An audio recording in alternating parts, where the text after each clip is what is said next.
La estructura Jorge Suárez Briceño de las disidencias de las FARC al mando de alias Calarcá asesinó en una emboscada a 6 militares en Guanapalo, Guaviare. En el criminal ataque fallecieron el sargento Darwin Pérez Sánchez y los soldados profesionales Anderson Steven Boorques, Moisés David Cuadros Ruiz, Jairo Arteaga Estrada, Juan David González y Carlos Andrés Puchaina. Hay otro militar desaparecido, Estefany Valencia. ¿Hay rastro del soldado? ¿Qué tal? Muy buenas tardes. Pues mire, la información que nos entregan al momento de ese uniformado desaparecido es que al parecer al momento del ataque se habría escabullido entre la selva huyendo de este ataque terrorista. Recordemos que eran en total 34 uniformados que componían este pelotón que se dedicaba a brindarle seguridad al antiguo espacio territorial Charras, en donde hay 95 firmantes de paz junto a sus familias. Este grupo, este pelotón ya había cumplido su misión, iban a ser sacados de la zona y por tierra se dirigían hacia el casco urbano de San José del Guaviare cuando fueron atacados. En diálogo con el comandante del Ejército Nacional, el general Luis Emilio Cardoso, dijo que las disidencias de Calarcá los estaban esperando, sabían exactamente por dónde ellos iban a pasar cuando fueron emboscados. Esto fue lo que pasó. El ataque se registró cuando el grupo de 34 uniformados pertenecientes al pelotón de infantería número 19, Joaquín París, se desplazaba desde el corregimiento El Charras hacia el municipio de San José en el Guaviare. Fue en el punto conocido como la vereda Guanapalo, cuando la facción Jorge Suárez Briceño de las disidencias al mando de alias Calarcá emboscaron y atacaron premeditadamente a los uniformados. Estaban haciendo el cruce de un lineal que es precisamente la carretera y era un sitio despejado allí y los estaban esperando, y los atacaron pues con fuego de fusilería, de ametralladoras. Los guerrilleros, que excedían en capacidad numérica a los uniformados, asesinaron a un suboficial y 5 soldados. Todo esto tan solo 10 días después de la orden dada por el presidente Gustavo Petro de frenar las operaciones militares contra las disidencias. 5 uniformados más fueron secuestrados esta madrugada, entregados a una comisión de la OEA, no sin antes ser blanco de humillaciones. Una foto para el Face, vea. Heridos, sin armas y acorralados, los disidentes los tuvieron en su poder durante algunas horas. Entonces le mando un saludo a todo el ejército de Colombia, a los generales y a todos, que apaciguemos la guerra. Un militar que alcanzó a escapar del brutal ataque de los guerrilleros se encuentra desaparecido. Las autoridades creen que puede estar escondido en la selva para evitar ser blanco de los ilegales. Es claro que cuando ven una oportunidad de asesinar a nuestros hombres, pues la aprovechan. Lo que se puede evidenciar con estos hechos es que la voluntad de paz del gobierno no está correspondida por la accionar criminal de estas estructuras. Según el comandante del ejército, este grupo ilegal, hoy en mesa de diálogos con el gobierno, en medio del cese al fuego que no fue prorrogado, se han expandido hacia regiones como Meta, Caquetá y Guaviare. Revela lo que para muchos no es otra cosa que las manos atadas de la fuerza pública. Si tenemos un objetivo, sabemos dónde están y no podemos hacer una acción hacia ese objetivo mientras ellos no estén haciendo una acción contra la población o estén así cometiendo delitos. El cese a fuego es una alternativa, pero debe ser determinante si el gobierno nacional, en estrategia, con reglas claras, con reglas oportunas, para poder buscar una salida negociada. Este pelotón que fue atacado tenía a su cargo la seguridad de los firmantes de paz en el departamento del Guaviare. A través de su cuenta de X, el presidente Gustavo Petro pidió una comisión independiente que examine las circunstancias del ataque al ejército en el Guaviare, desde los contenidos de la decisión de disminuir el cese al fuego que se tomó con los frentes bajo órdenes de Calarcá.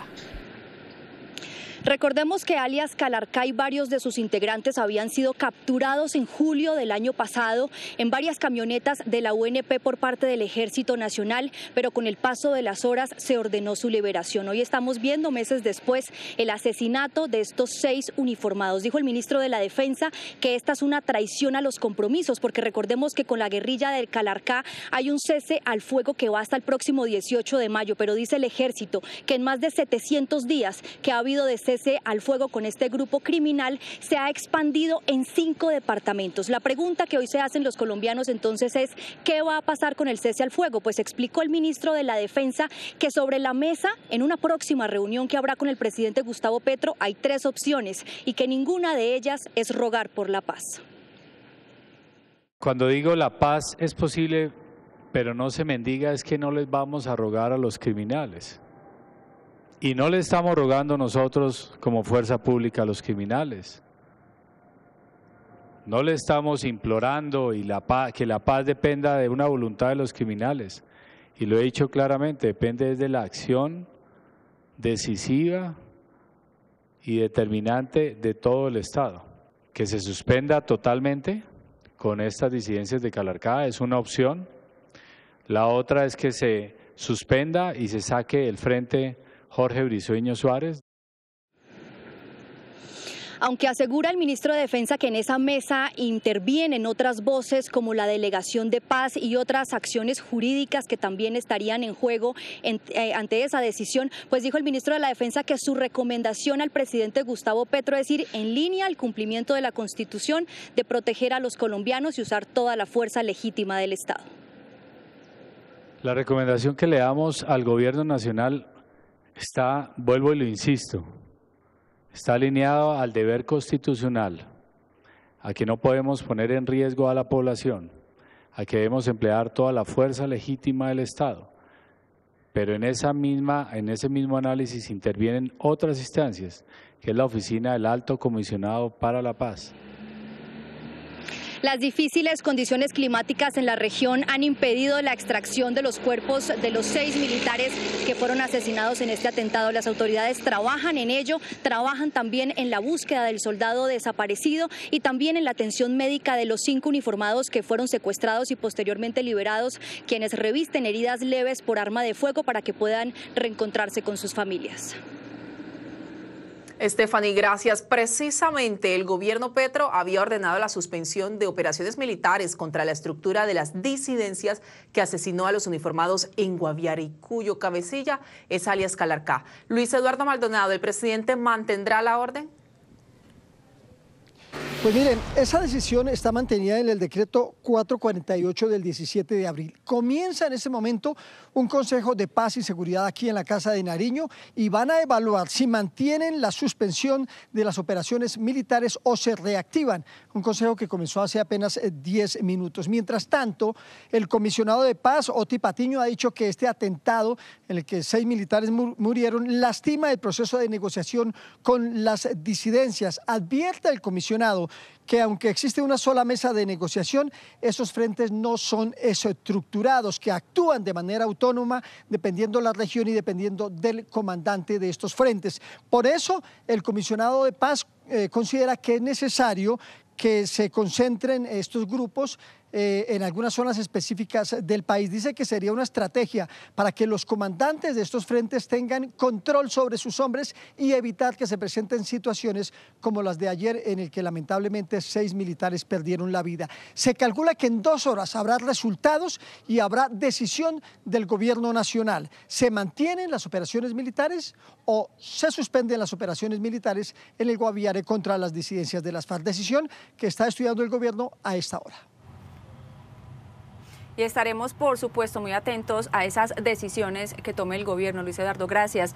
Es que según las autoridades, el denominado Plan Pistola de los grupos criminales deja en las 2 últimas semanas 18 uniformados asesinados. Entre ellos hay 5 soldados y 13 policías. Los departamentos en donde más han atacado a los uniformados son Cauca, Nariño, Norte de Santander y Antioquia, que coinciden con las mismas regiones donde históricamente delinquen estas organizaciones. ¿Qué decisiones están tomando aquí en Antioquia las autoridades para evitar estos ataques? Mariana, buenas tardes. Tatiana, las autoridades tienen un listado de 25 municipios en alerta máxima. Allí están reforzando todo el tema de inteligencia militar para poder responder con contundencia ante un ataque, pero principalmente para evitar cualquier tipo de atentado contra la fuerza pública que también afecte la comunidad. Lo cierto es que hoy en Antioquia hay mucha preocupación porque desde el 15 de abril a la fecha ya son 20 los ataques a la fuerza pública que han dejado 6 uniformados uniformados muertos y 32 personas heridas. Entre esas 32 hay 5 uniformados entre ejército y policía que están entre la vida y la muerte. Fueron 2 ataques contra uniformados los registrados en Antioquia en las últimas horas. Un soldado fue asesinado en Turbo y 2 policías más quedaron heridos en medio de una emboscada con fusil en Chigorodó. Ambos ataques en la misma subregión de Urabá. Fue hostigada una patrulla de la Policía Nacional en la que resultaron heridos 2 patrulleros. Gracias a Dios están fuera de peligros. Es la segunda vez que ocurre una alteración del orden público contra la fuerza pública en menos de 10 días en nuestro territorio. Recientemente los municipios de Zaragoza, El Bagre, Segovia y Caucasia anunciaron nuevas medidas para evitar estos ataques. Prohibición de parrillero, prohibición de transporte de gas, escombros y mudanza, así como la restricción de parqueo cerca a estaciones de policía. También impusieron toque de queda hasta nueva orden. Nosotros no podemos dejar la fuerza pública sola con esta responsabilidad. Las autoridades administrativas tienen que expedir decretos administrativos precisamente que restrinjan muchas libertades para poder que la fuerza pública tenga, digamos, una mayor capacidad a la hora de reaccionar. Las subregiones del Bajo Cauca, Urabá, Nordeste, Occidente y Suroeste han sido las de mayor afectación al orden público con este plan pistola que las autoridades le atribuyen en su mayoría al Clan del Golfo. Vamos ahora a Cali. En el Valle del Cauca están ofreciendo recompensas para evitar ataques contra militares y policías. Valentina Gallego, ¿cómo va a funcionar esta estrategia? Hola, buenas tardes. Pues miren, esta estrategia integral de seguridad se aplicará en todo el departamento. Es un trabajo articulado de policía y ejército. Se blindarán todas las carreteras del departamento, pero además las vías principales de acceso a esos municipios que pueden ser objetivo de los terroristas. Estamos hablando de Jamundí, Tuluá, Buga, Cartago y la capital vallecaucana. Los uniformados trabajarán con las nuevas tecnologías. Se ofrece una recompensa de hasta 200 millones de pesos y la gobernadora del Valle del Cauca declaró 3 días de duelo en el departamento a raíz de la ola de violencia por la que atraviesa todo el país. Con policías y soldados en las calles amaneció Cali, después de que el fin de semana se registrara un atentado con explosivos contra el CAI del barrio Jorge Eliezer Gaitán, donde varias viviendas se vieron afectadas. El halcón de la policía, drones y puestos de control mixtos hacen parte del plan de seguridad. Se fortaleció la cápsula antiterrorista con las capacidades de inteligencia e investigación criminal Gaula con la Fiscalía General de la Nación. Según las autoridades, estos atentados serían una represalia de disidentes del bloque Jaime Martínez. Que ofrecemos hasta 200 millones de pesos por el presunto responsable intelectual, alias Oso Yogi, comandante de la Jaime Martínez. Pueden llamar también al teléfono 314-358-7212. Con Cali nadie se meta. En Palmira, donde se frustró el viernes un atentado con una volqueta bomba, también se reforzó el pie de fuerza. La idea es que podamos blindar para que de esa manera no pasen lógicamente con unos controles entre la policía y el ejército, y así de esta manera evitar que nos vayan a generar otro acto terrorista en cualquier lugar del departamento. En Tuluá, Buga y Cartago también se reforzó la presencia policial y militar. De otro lado, también en el Valle del Cauca fueron condecorados 3 valientes policías que arriesgaron su vida para evitar un ataque terrorista en Palmira. 5 uniformados de la policía y el ejército fueron condecorados por la gobernación del Valle del Cauca gracias a su trabajo impecable y en equipo. Hoy en el municipio de Palmira se puede contar una historia que no terminó en tragedia, pues su astucia fue tal que evitaron la detonación de una volqueta cargada de explosivos. Lo primero, pues empezar a acordonar la zona, empezar a despejar cualquier tipo de riesgo ante la ciudadanía. Dar gracias a Dios que no pasó a mayores. Una mujer del modelo de vigilancia por cuadrantes fue quien logró la captura de alias Arias, un menor de edad integrante de las disidencias y quien pretendía detonar la carga. Sus preguntas fueron clave para que las sospechas al final fueran confirmadas. Evidenciamos que un ciudadano, un joven, desciende del vehículo y pues intenta como huir del lugar. con afán, estaba bastante como alterado. Nosotros pues inicialmente lo abordamos, le solicitamos un registro y se le halla en su poder pues la mechera con la que pretendía pues encender en los explosivos. Una condecoración que busca exaltar su trabajo, que al final se resume en salvar vidas. Es un acto heroico que realizó la patrullera. Ella le informan de este posible atentado y ella sin miedo y sin temor llega y aprende ese sujeto que en momentos en que iba a realizar la detonación de la carga explosiva.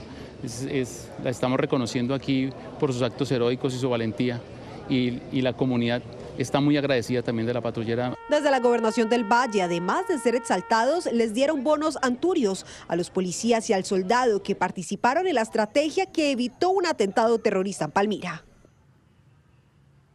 Y vamos ahora a Quibdó, porque no hay rastro del director de Codechocó, Arnold Rincón, secuestrado el sábado pasado en la vía Aismina. Andrea Estrella, ¿qué dicen las autoridades? Se mantienen las operaciones militares tanto por tierra, agua y aire, especialmente en 4 municipios muy cercanos a donde se perpetró este secuestro. También decir que las autoridades han informado que allí, en esa zona del Link, el ELN, el Clan del Golfo y una banda delincuencial de los palmeños. Esta mañana, familiares y amigos y compañeros de trabajo del ingeniero Arnold Rincón hicieron un plantón exigiendo por su libertad. Han transcurrido más de 36 horas y aún no se sabe del paradero del director de Codechocó, Arnold Rincón López. Tampoco se tiene claro qué grupo se lo llevó. Su familia pide su liberación. Cuídate, te estamos esperando. Sé que los captores te van a enviar de regreso. Siente todo nuestro amor, siente toda nuestra fe en Dios y siente toda esta energía que desde el centro de mi corazón te estoy enviando para mantenerte sano y salvo. Pronto nos veremos. Te quiero. Que le respeten la vida, que tengan un trato digno con él, y a las personas, los autores intelectuales, que son los que dan las órdenes. En Quibdó, hoy se cumplió un plantón para pedir la liberación del director de Codechocó. Que lo liberen sano y salvo como lo cogieron, que la familia lo está esperando. Pedimos libertad por él. A través de este comunicado, los 31 alcaldes del Chocó se unieron y rechazaron el secuestro de Arnold Rincón y pidieron a sus captores que lo dejen en libertad. Nos solidarizamos con su familia, con sus seres queridos y con sus funcionarios. Y le exigimos a los captores que respeten su vida y lo devuelvan pronto. De acuerdo a las investigaciones, no se descarta un posible secuestro extorsivo y aunque no hay certeza de qué grupo tiene en su poder al ingeniero forestal, la gobernación confirmó que en el sector de Ranchería, zona rural del Atrato, delinquen el ELN, el Clan del Golfo y la banda Los Palmeños. Esperamos que la información de Fiscalía e Inteligencia nos puedan dar con absoluta certeza la identidad de los grupos que están detrás. En todo caso, el rechazo a esta modalidad que atenta contra el derecho internacional humanitario. Las operaciones de búsqueda fueron ampliadas a los municipios de Atrato, Certegui, Lloró y Bagadó en el Chocó. De otro lado, las autoridades avanzan en las investigaciones de la masacre ocurrida en el Catatumbo a manos del ELN. Karen y Tatiana Guillín fueron asesinadas junto al esposo de una de ellas. El hecho se presentó en zona rural del municipio de Tibú. El ELN se atribuyó este hecho e informó que ocurrió en medio de una confrontación con las disidencias de las FARC, pero la realidad fue otra, según defensores de derechos humanos. Las personas o las víctimas junto con los menores fueron bajados del bus y que fueron pues obviamente revisados y todo lo demás de este proceso de saber. Pero más allá vemos es en riesgo los menores de edad que estuvieron o que se están presentando y que están en esta situación. Y no solo los menores, también toda la comunidad en pleno, o sea que dimos un retroceso más de 20, 30 años hacia atrás, donde los victimarios hacían precisamente estas pescas milagrosas. Las jóvenes iban con 2 menores de 5 años, quienes fueron entregados a los familiares de las mujeres. Preocupante porque en medio de estos hechos quedan 2 menores de edad. Todo indica que en la confrontación que se dio entre las disidencias y miembros del Ejército de Liberación Nacional, lastimosamente, fuera del miembro de la disidencia de la FARC, también fueron caídas estas 2 muchachas. El hecho enciende las alertas de las comunidades por la vinculación de menores a estos hechos violentos. 1:24 p.m. La violencia contra los firmantes de paz deja 49 personas asesinadas entre 2024 y lo corrido de este año. La Corte Constitucional realiza una audiencia para conocer las razones de esta situación. Rocío Franco, ¿qué han dicho en la audiencia sobre esta ola de violencia contra aquellos que se desmovilizaron?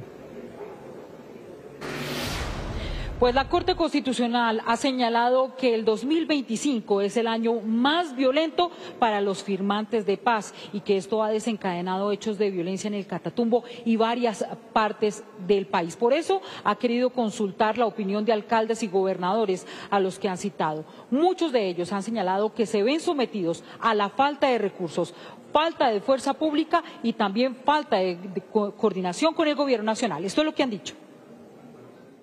El Estado no tiene la capacidad suficiente para poder hacer el control territorial completo, dado que con todas las fuerzas militares que hay en el territorio no se alcanza a tener ese control que se está implementando día a día, que va dando resultados, pero que en todo caso no se puede contener en su totalidad. Sí necesitamos mayor articulación con el Gobierno Nacional. Definitivamente la articulación con el Gobierno Nacional es muy pobre y eso para nosotros pues es fundamental. Sumado a que tenemos mucho menos pie de fuerza policial y militar con el que contábamos hace unos años, pues pone a las autoridades regionales y al mismo Gobierno Nacional en dificultades. Los firmantes de paz que también han sido citados a esta audiencia han señalado que la situación es muy grave para ellos porque confiaron y están cumpliéndole en algunas partes del país, pero señalan que si no se toman medidas para proteger su vida, definitivamente escalará la violencia. Lo que va a pasar es que el país va a reconfigurar nuevamente un conflicto que es precisamente para lo que está hecho el acuerdo de paz, para fortalecer el Estado y prevenir de que se repliquen nuevamente dinámicas de conflicto en diferentes territorios y prevenir obviamente de que se sigan viviendo fenómenos de exterminio como los que estamos viviendo los firmantes. Las Naciones Unidas han señalado y también se han referido aquí a la Corte Constitucional frente a este tema y han manifestado que la muerte, el asesinato, las amenazas contra los firmantes de paz está poniendo en peligro la implementación del proceso.